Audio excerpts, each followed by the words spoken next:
Hey guys, welcome back to my channel. I'm Amber, and today is a start of a new idea that I have. So it's been about, oh well, not just about, it's been over 2 months since I've made a video. A lot of it having to do with the fact that I haven't really been reading as much.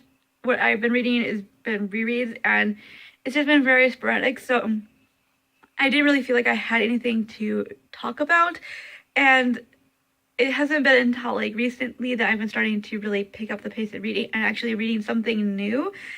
So I said I would start making videos again, and I got the idea from seeing other people do this for like certain books that are like they were doing a read vlog specifically for one book, and usually like they would do like for like a spoiler reason.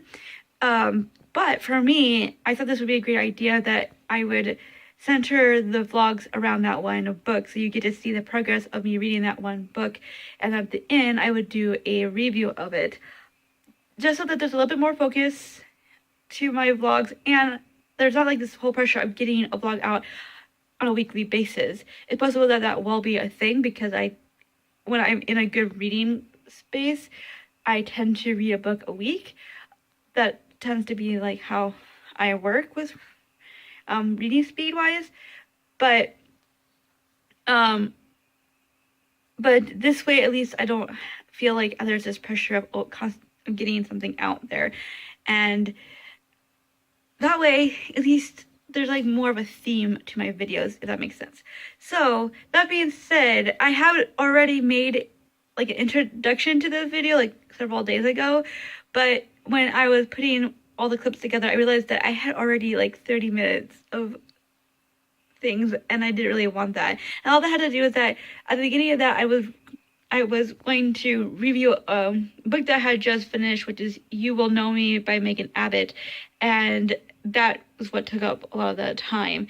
And since again I want this to be like more of focused on like just whatever book I'm currently reading, and that book is going to be To All the Boys I've Loved Before by Jenny Han, I just decided that I was just gonna cut that all out and replace it with this introduction.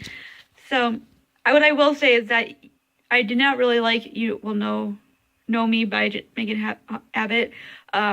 Poor writing, didn't really know anything about gymnastics. She made up a lot of crap when it comes to that. Characters were flat. The ending was horrible. It was just complete shit. So it gets like a 1.5 to 2 star rating, but I did enjoy the reading experience because in the moment I was enjoying it. This is kind of like a mysterious thriller type thing, but I didn't really feel like it was all that mysterious because it was too obvious. So that is all that I really had to say about that book. But yeah, I am reading this. So in the next clips, you'll be seeing the yesterday, which was the 4th. So you could go to the next clip, which will be, we're all over the place here. Hey, good morning, welcome back to another update. So today I am going to be starting To All the Boys I've Loved Before by Jenny Han. I think I mentioned this in last clip from yesterday, but this I picked up because I watched the Netflix film of this, and I thought that was super cute, and I really enjoyed the film, even though it is, predictable and cheesy. I thought it was really a cute film, and I enjoyed it, so I wanted to read the original work, and so I have requested it. So if you do not know what this is about, it's about this girl whose name is Lara Jean, who has written these secret love letters to 5 of the boys that she goes to school with. She never sent them out because it was just supposed to be a way to kind of like let go of those feelings, and just to express them in some way. And she's hidden them in a box that was once her mother's. And one day these 5 love letters have somehow reached the guys that the letters were to, and she has to deal with the consequences of all of that. So, like I said, I've really enjoyed the film. I have just read like the prologue bit of it. It was kind of weird because I didn't think that was actually part of the book because of the fact that it's like you have the title page and then you have like the copyright, all that stuff that you have, and then it just jumps right in. And usually it doesn't really work right like this. That was a little bit strange to kind of see it like that. I don't think I've ever seen a book do that before. But anyways, I don't really have much else to say. I just wanted to introduce to you what this vlog is going to be about. And as I get further in, I will hopefully have something to say. Okay, so I'm 3 chapters in. I'm on the 4th chapter now, and I just read the sentence. And this is something that was bothering me when I saw this at the bookstore, and I picked it up just to like browse it, and I got to this chapter and I looked at the first sentence, and I'm gonna read it to you. The first sentence. My oldest friend, Chris Mokes, she hooks up with boys she doesn't hardly know at all. Does that sound right to you? Because for me, it seems like it should be she hooks up with boys she hardly knows, not she doesn't know hardly at all. That doesn't seem grammatically right. The words don't seem to fit properly to me. I don't know. That's just something that bugs me. But oops, I just lost my place. 4 chapters in, and I'm really actually enjoying this more than I thought I would be. But again, we're not that far into it yet. But I'm liking the writing for the most part, and Lara Jean is great so far. She's like one of those people that like she kind of reminds me a little bit about the what ifs part. She talks about how like what if their lives had been like different if her mom had been alive, and not like I can relate to that, but like I've always been like a what if kind of person with certain things have happened in my life, and so it's like I totally understand that whole thing. But it is reading like a YA book, but it's not really bad so far. But the story has barely started, so we shall see. As soon as like the letters come into play, maybe we'll see for sure how I feel about it. But so far, my hope for this book is rising. Okay, so I am now 70 pages into this, and we have gotten to the point where the letters have been sent out, and she has just found out of at least that one of them has been sent. But the movie changed how the reason behind why the letters were sent, which changes certain things about a particular character, and I'm not for sure that I like that, because my issue with that is that you're changing the character's like core personality, who they are, and that I always have major issues. It's one thing to change certain story plot things, they're like small details, but when something that you change affects the way what the person is, who that person is at their core, that's where I feel like you should be messing with that. And so the fact that they changed that and therefore making it change what kind of person that person is in the story kind of bothers me. And it's like, since I already know like who sends the letters, so I know that the motivation behind it, what it is already. So I'm just like, and I don't want to spoil anything, but I'm not particularly liking Lara Jean's sister, Kitty, because she's just such a brat, and I definitely understand like how that happened and why, and I get it, and all that, but still, like, just because, I don't know. It's just, I get she's still a little kid, but the way that that kid acts and the way that the father is, he's just so, I mean, he's there in the story, but he's just so complacent and unwilling to actually be a parent, it feels like. It feels like Margot was more of the parent than he was in all of this, and that's really wrong, in my opinion. So we'll see if any of that changes as the story goes, because in the film they don't really talk about that part, but in here you see it more clearly. So I'm hoping that that will be dealt with throughout this book, but I am enjoying it so far. So I have to get ready to go pretty soon, so I thought I would update you on where I am right now, as I'm not going to be reading anymore until probably I get home. So I am now 120 pages in, and I decided to look at the end because as I've watched the film, I just thought, you know, wanted to see like the ending was going to be like the same as the ending in the film. And that is when I realized that the film covers both of the first and the sequel, so this is like a duology. I don't get. No, there's 3 books. What the heck?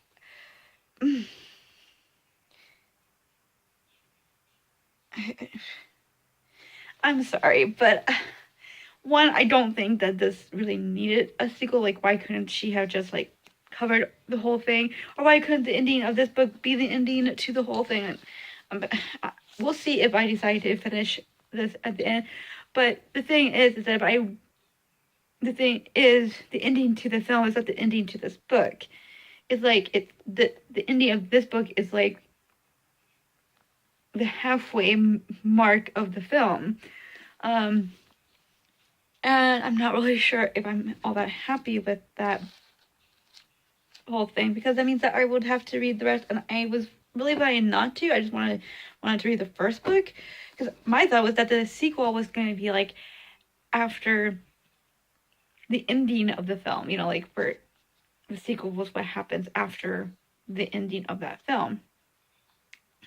It's just so frustrating because I just, because I am enjoying it, and I probably am enjoying it enough to want to read the sequel, but I just feel like with these contemporaries, there's just, I'm not sure there's really enough for it, but we shall see, because I think that the story is really strong, and Lara Jean is a really great character, and just her panicking over these things that, you know, as an adult, you don't really think is, you don't really feel like is as important as a teenager does, especially as if like she had just been honest to say and upfront with them and said that these were letters to help her get over her crushes because she knew that it was never going to happen, kind of thing, then none of this would have really happened. She just had to be honest, and I think maybe she just wasn't really wanting to be honest. Like she was in panic mode, and I think in her panic she didn't really think. But it's amusing to see where it is, and it is cute so far, and I'm really enjoying that aspect. But Peter, he is such a like in the film he didn't seem so bad, but right now in the book he seems a bit worse than in the film, and I'm not really sure that I'm gonna like him. So we shall have to wait and see how this all plays out, and if certain things will change my opinion of him. But for now, I'm not really sure about him. So I am done for the day. Took Noodle for her walk, and I bought myself these trail mix. It's called Sweet and Salty Mix. I'm really hungry for trail mix lately, so I have that for my snack. And I wanted to update you quickly because I am done reading for the day. I have decided that, you know, that I feel like I've read enough for the day, and I'm really in the mood to completely relax. And after I take Noodle for a walk, I usually just don't want to read anymore. So, but before I do stop my day reading wise, I wanted to update you on where I am. I am, I think, 150 pages in, which seems like a lot more than what I thought I would have read today, considering. But I am very happy that I was able to get that far. That means I should be done with this book by maybe Thursday. I'll be finishing this up. So that'll be like one of the quickest reads ever that I've had. So that makes me pleased. But I am really enjoying this read. It's cheesy. Like, maybe not exactly cheesy, because I don't think it really deals with all that much in romance in a way, at least not yet. But I don't know. It's just that it's a typical teenage thing in the way of, like, you know, how teenage act, that kind of thing. But it's so much better than the YA that I've tried so many times in the past. So that has a plus. It's keeping me hooked. I'm really enjoying Lara Jean. Although, here's the thing: the father is there, but Jenny Han has made him like in such a background character. Even though I feel like he should have been like more. Like, I feel like he should be more involved. I felt that way in the film too. That there just wasn't enough of his presence, and that didn't really make any sense. And I still have an issue with that, and I'm very close to being halfway, and I just don't really feel like his presence is all there. And maybe like that is probably part of the issue. And hopefully, again, like I'm saying, like hopefully at some point that will be dealt with in some way, because I feel like maybe it's just that the father isn't fully there and realizing that, you know, your kids are growing up and he's so busy with his doctor practice that he just doesn't realize that he is, you know, not being as much of a father as he should be. And I'm hoping that maybe Han will deal with that at some point in this book. But other than that, for now, I'm a little bit disappointed in how much of a shadow character he is in this story. And I'm kind of sick and tired of that being a thing in YA, where either the parents are nowhere to be seen, or they're just shadow characters. So, hopefully, again, I'm being repetitive. But I'm 150 pages in. I am very much happy to say that I'm enjoying my reading experience of this, and I'm really liking Lara Jean. I've seen her just trying to cope with the situation that she's basically put herself into. But yeah. I, at this point, also don't see myself actually continue on with the sequel, so. But we'll have to wait and see how it ends. If the ending for me makes me want to see where she ends up with that, then, you know. But other than that. So, I am here to update you on where I am. Last night I think I did at 150, and now I am 220 pages in today. So it's interesting to kind of see Lara Jean kind of trying to like piece together her own emotions. Like, she's still not really sure what she's feeling, I think, and then having to deal with the fact that she's basically being used by this boy. And I'm just like, when is she just gonna stand up and say, like, I'm not gonna have nothing to do with this anymore? We'll see. But yeah, the father still feels like a shadow character. He's there but not there, and I'm still not liking Peter really at all. I just think that it's really messed up how he's using her to get, you know, to either get at Genevieve or to try to get Genevieve to want to be back with him and all that. And it's just like, you have to deal with your own emotions, and using her to, you know, work it out is kind of like messed up. And I think that Lara Jean needs to like come to terms with that and just say that, you know, and be fair, but be like, you know what, I can't have you using me like that. Like, that's just wrong. And it would just be nice to see a little bit more of that going on instead of this teenage silliness. But I am enjoying the story overall. Like, it's just fun to read, and I'm not taking it too seriously. So, and it's just such a quick and easy read. And I feel like we're getting certain things going on with, like, seeing how she feels about not having her mom around and things like that. That's there. And it's just a cutesy fluff book, and I'm enjoying it for that. What? So, here's my noodle. Noodle. Hi. Where are you? Can't see you.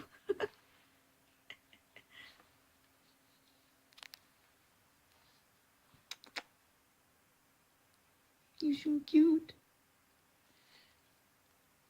It's very simplistic. The story that's being told is easy, quick, and simple, but with a lot of impact. So this story follows a young indigenous boy from Alaska who has moved down to Seattle with his father. And whilst there, he finds an Arctic fox at the docks of Seattle, and that fox kind of inspires him to learn more about the role that animals play within his sort of ancestral history, and brings him back to his ancestral home, where he learns more about his family. It's a very short story with a very positive message. It's kind of like got really beautiful ideas behind it, but again, it is written very simply. It can be a book for children to start reading independently, with a little bit of help from their parents. But overall, it's a very simple narrative that goes from A to B and is very happy and very homely. The biggest reason I actually did pick this up, though, was because of the illustrations. The illustrations of this book are absolutely gorgeous. Jackie Morris illustrated it herself, and it just encapsulates this world of the Arctic fox, and you can tell by the cover just how wonderful depictions of the fox and the world within it lives. In a way, with a boy that she has fallen in love with instantly, but she realises that once she's run away to the coast with him, not everything is as it seems. Actually, what she thought would be the life that she wanted perhaps wasn't necessarily that life. It's a complete...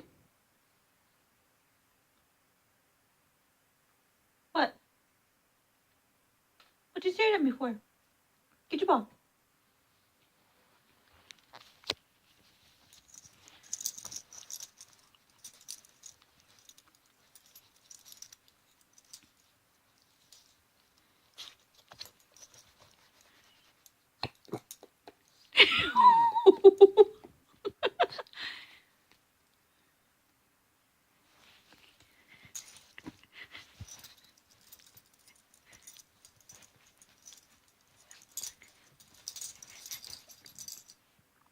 Oh. Oh. Oh, ouch. Oh, it's too cold for this.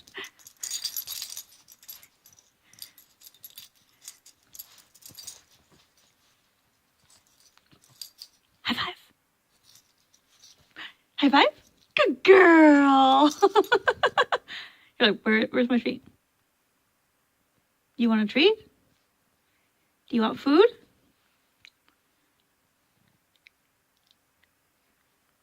High five. Good girl. Okay. I'll get you a treat. What are you chewing on?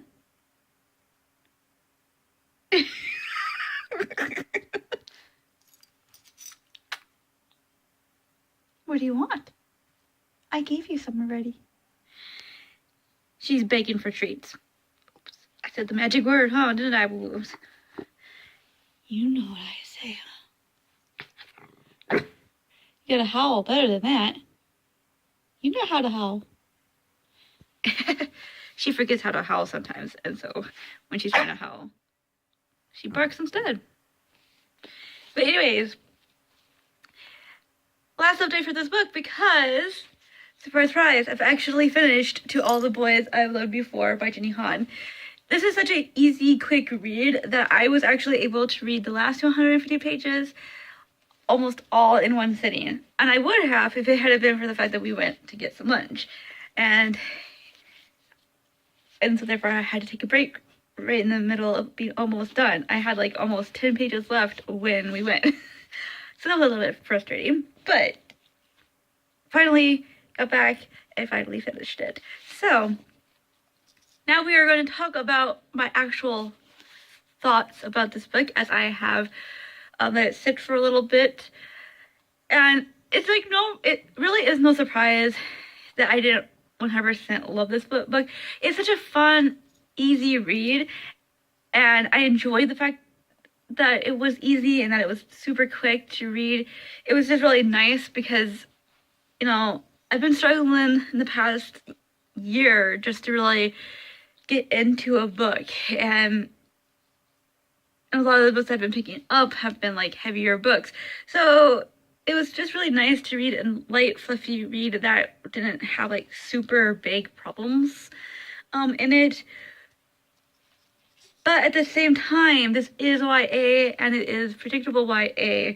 I think it's better in the fact that there was a parent presence in there and you see the family dynamics, and they're at least with the siblings, they're more of a presence. But I still had problems with the fact that even though the father was mentioned and he was there once in a while, you know, in the actual scene, it still felt like he wasn't much. It was more like he was a shadow character, and I just didn't really like that, and it was never really dealt with why it felt like the two older girls felt like they had to be more of the parent than he did. And that's something that maybe the next two books would deal with more with, but I just felt like it took almost the whole book for me to hear him sounding like an actual parent, you know, because he wanted to encourage her to actually like do something that wasn't just her staying home, and encourage her to actually have a high school experience. So that was like the only time that I felt like he was actually being a parent in that way. Like he actually encouraging your child to do something out of their comfort zone and, you know, spread their wings a little bit. Like that's important for somebody who's going to be leaving home in a year and a half. So it's like, that was like when I felt like he was being more like of a parent instead of Laura Jean or Margot being the parent.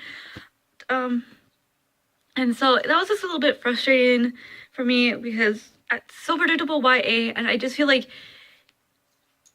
even though he was there, it was like tantalizing me, like actual YA that has actual parents, you know, and yet the one parent that they had didn't really feel like he was acting like a father.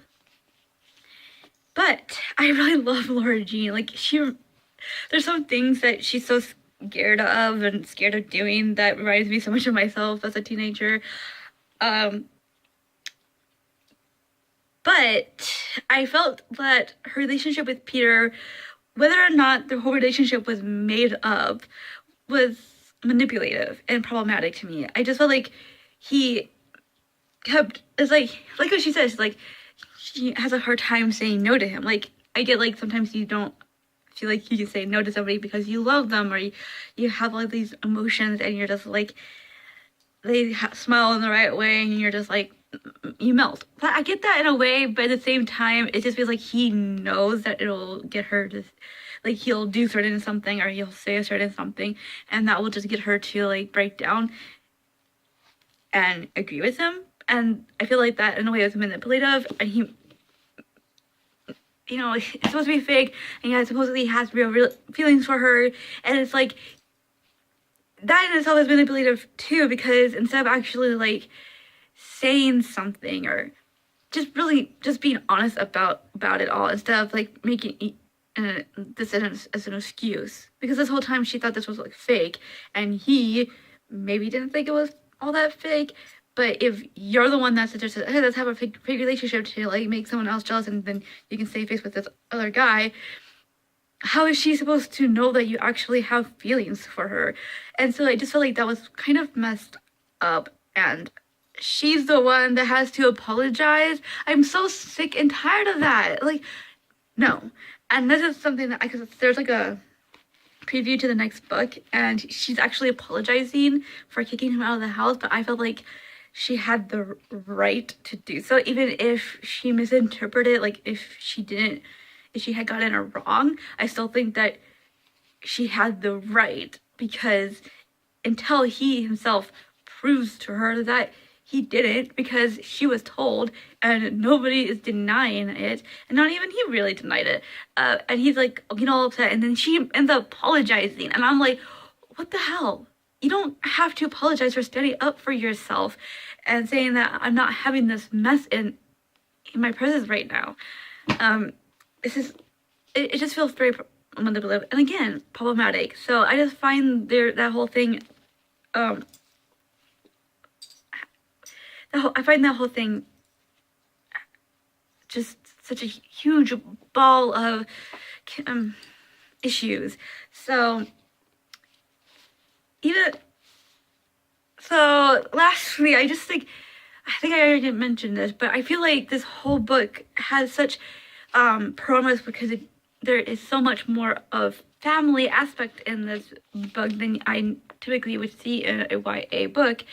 And I really enjoyed that aspect. There was like these moments where you start feeling like you're getting into the actual family dynamics and seeing the layers there, but then she would just like stop. It would be like you just get there, and then all of a sudden you would jump into something else, and it would go back to her and Peter or whatever. And I'm just like, I wanted more of the family. I think that Jenny Han is such a great she has talent in writing, but I feel like that the family could have aspect of the story could have been fleshed out more. And again, who knows, maybe the second and the third book would delve into that a little bit more, but I am not willing to pick up the sequels. And also there's times where like she'll write things in a certain way, like I think I've already mentioned about like how the way that she would word certain sentences, it was kind of off. Like it was like she went and put present and past tense words together at sometimes, and that took me out of the reading. So there was just some sentence formations that were a little off-putting because of how she formed them, and it, messed with me, because I was like, is this the way it's supposed to be written? I don't think so. So yeah, there is many issues with this book, but it was just a fun read, and I knew going into it that it wasn't going to be one of those books that I absolutely fall in love with, but I did enjoy it, so it does get 3 stars. So I would love to hear from y'all if you read this. What did you think of Peter? Did you think of him as a bit of a jerk? Because I thought that he was a bit of a jerk at times. He wasn't as bad as the typical jocks that you see in the movies kind of a thing. But I did feel like there's just sort of things he did or said that made me think, like, how can you even think that you like him? That's another thing. I just didn't understand how she kept saying that, oh, you don't know him like I do. He's not like what you think he is. And that just feels like an excuse somebody says when they're in an abusive relationship. That feels like an excuse a person who is being abused would say, whether emotionally or physically.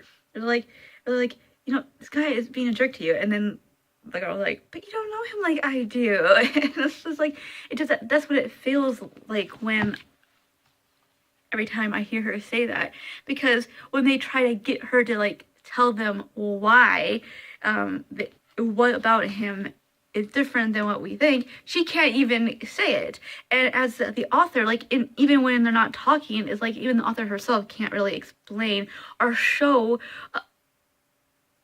Peter in a different light than he's just this typical teenage douchebag who thinks he's all that. And it's like, just because he's nice to your little sister does not mean that he's a great guy. It just means that he knows how to to win other people on their side, to make it so that you feel more obligated to want to be with him even more. It's just, again, if there's this whole manipulative aspect. Okay, I just went back into an actual reviews, but I would love to hear what you think if you saw any of these issues in this book. And if you read the sequels too, do they actually delve more into the family aspect of the story? So there you go. That is my first reading vlog centered on a book. I would love to know, like, is this, or rather I should say, I would like to hear your input on this, if this works a little bit better format wise. I enjoyed it because it felt like there was more focus and it didn't put as much pressure on me. But other than that, that's all I have to say. I will be starting, the book fell. I'm gonna be starting The Rook, I think it's called. I was going to be starting a book that I got from the library, but I looked it up because I thought maybe I got the wrong, because there's like multiple series in this whole world, so I didn't know which one I was supposed to read first, and I thought I had picked up the right one, but I didn't. This one says it's a prequel to the other one, but apparently they say that you should read the other one, even though, like, in the timeline scheme of things, it happens after this one, but because the world building is more in depth in those series, that you should start with that one. I'm gonna have to wait until that book comes to me instead. So until then, I'm not gonna leave it a little bit in a mystery of what those are going to be, because I have requested it and hopefully that will come in a couple of weeks. But the Rook will be what I'm going to be reading next. I'm very much excited to pick that one up, especially as it's one of the books that I've just recently bought, and hopefully I will enjoy it as much as I have been enjoying the books I've been reading. So there you go. I will leave you with a sleepy noodle, or sort of sleepy noodle. Are you sleeping?